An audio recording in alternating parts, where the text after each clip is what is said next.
In the previous module, we discussed the research canvas, where the goal is to collect as much feedback as possible from a very diverse audience, as this is the most efficient way to identify opportunities for the application of your research.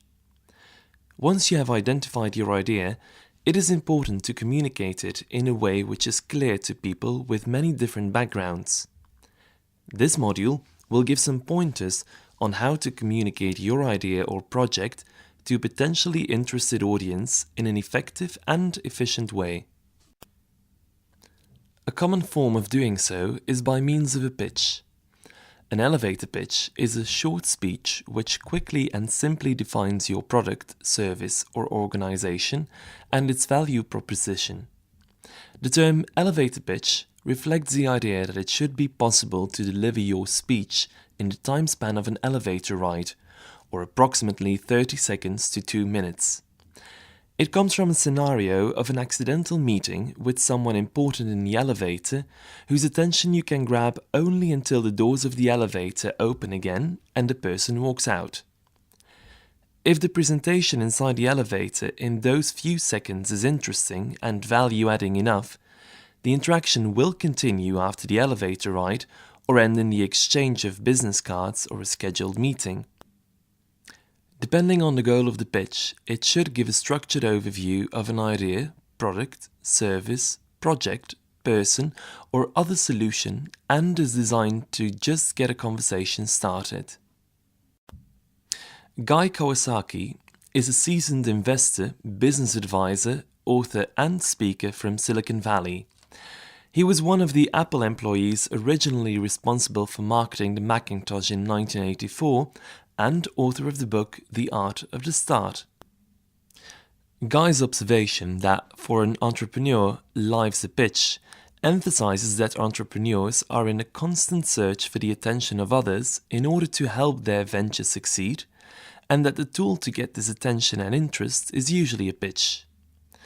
Depending on the people you talk to and what you want to get from them, the pitch will have a different structure. For instance, when you want to attract the interest of investors, you will probably focus on your business model, team, and potential financial returns. When you are pitching for a future customer, you will focus on how your solution fixes their problems. When you are pitching for a potential partner or supplier, you will focus on how you can create a win-win when doing business with each other. And when you want to convince a future co-founder or employee to join your company, you will stress the importance of the purpose, the value proposition, and the future opportunities of your company. Whatever your purpose, always end your pitch with an ask. What do you need from them? Why are you pitching to them? A good elevator pitch consists of two elements: the pain statement, that is, the problem which you can solve for your customer segments, and the value proposition, the value you offer them. You can find both elements in the value proposition canvas. There are some key characteristics you should take into account when drafting your pitch. It should be succinct, express yourself clearly and precisely in as few words as possible. Greed-inducing, make it so attractive that people want to know more about it. Low in tech talk, so everyone can understand it. Don't assume people know the context of the story behind your idea or project. And irrefutable, make sure that what you say is correct and that people believe it is. Drafting such a pitch takes a lot of time and practice. To quote Blaise Pascal, "I'm sorry I have had to write you such a long letter, but I did not have time to write you a short one." As exemplified above, the precise structure of your pitch will be different depending on its purpose and who you are pitching to. But generally, the format as shown on this slide works very well. First, start by getting the attention of your audience. Hook them into your story. If you make it personal, based on your own experiences, it generally works pretty well. Sketch some context and draw the audience into your world. Don't assume that they have the same background as you have. You have been working on the idea for weeks, months, or years. Your audience got to know you a couple of seconds ago. Also, introduce yourself and your team. Show your audience how you are the expert on this matter, why they should listen to you, and what gives you the authority to speak about this topic. Studies have shown that humans categorize others in less than 150 milliseconds and make lasting judgments within 30 minutes, so make sure you get this very first part right. Next, you present your value proposition according to the NABC model. We'll discuss this in the following slide. Finally, finish by asking for something. Tell them what you need or what you are looking for. Do you need money to fund your project? Do you need people with specific skills to join your team? Do you need technology to include in your project? Do you want customers to try out your solution, or do you just need feedback on your idea? The NABC model is a very simple approach that works quite well in communicating your value proposition in a concise way. The model efficiently answers 4 fundamental questions. Need. What are your client's needs? What problem can we solve? A need should relate to an important and specific client or market opportunity, with market size and end customers clearly stated. As an example of different levels of importance, consider this. Vitamins are nice to have, aspirins are worth paying for, while antibiotics are critical. Work on what's important, not just what's interesting. There's an infinite supply of both. Approach. What is our compelling solution and unique advantage related to the specific client need? You can draw it, simulate it, or make a mock-up to help convey your vision.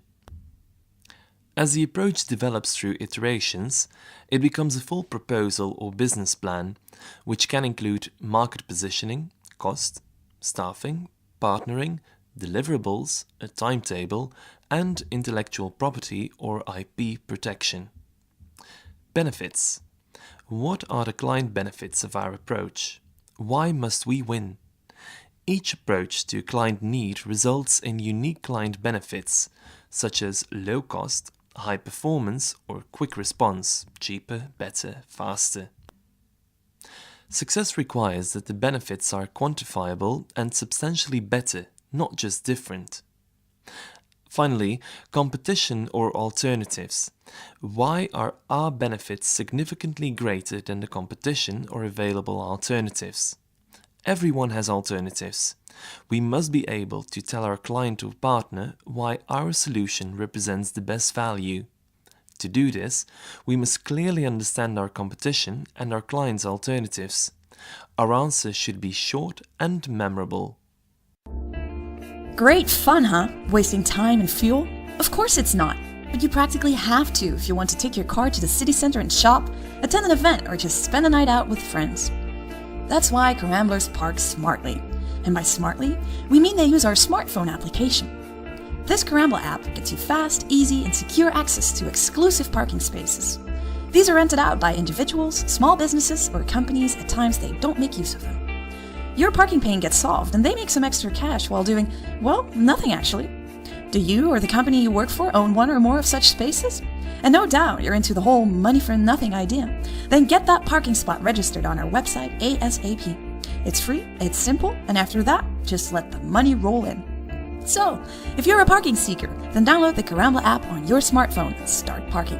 If you're a parking provider, then go to www.carambler.com to list your spot and start earning. Carambler. Park smartly.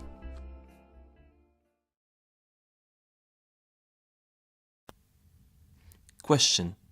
What is the NABC of Carambler for parking seekers? Potential answer. Need. It is time-consuming and frustrating for people to find available parking spaces in the city centre. Approach. Smartphone application to rent private parking spaces from individuals, small businesses and companies in the city centre. Benefit. It solves parking problems by offering fast, easy and secure access to exclusive parking spaces. Competition. Potential alternatives are public or private city parking lots, road parking spots, and public transport. Here are some tips and tricks to improve your pitch. Make sure you focus on important client needs and solve problems that matter, ones which customers must have a solution for. Take pen and paper and write down the entire pitch. By doing so, you really focus on the flow of the presentation. Practice, practice, practice. Your pitch will be fluid and spontaneous only if you practice enough. In general, a good first impression depends 55% on your appearance and body language, 38% on your voice and attitude, and only 7% on the content. Try to limit text as much as possible and use pictures, simulations, and other visuals. Tell your story rather than making your audience read it. Protect any IP, but share the idea.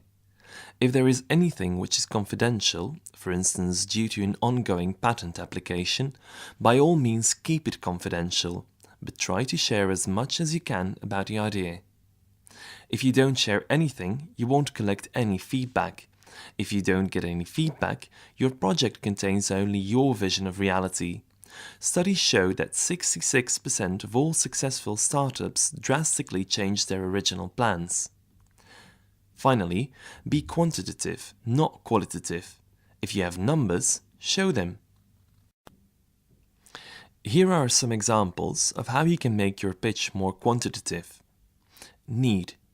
Don't say, the market is growing fast. Say, our market segment is currently €2 million a year and growing at 20% per year. Approach. Not, we have a clever design. Rather, we created a one-step process that replaces the current two-step process. Benefits. Not, the return on investment is excellent. Rather, we expect a return on investment of 50% per year with a profit of €3 million in year 3. Competition.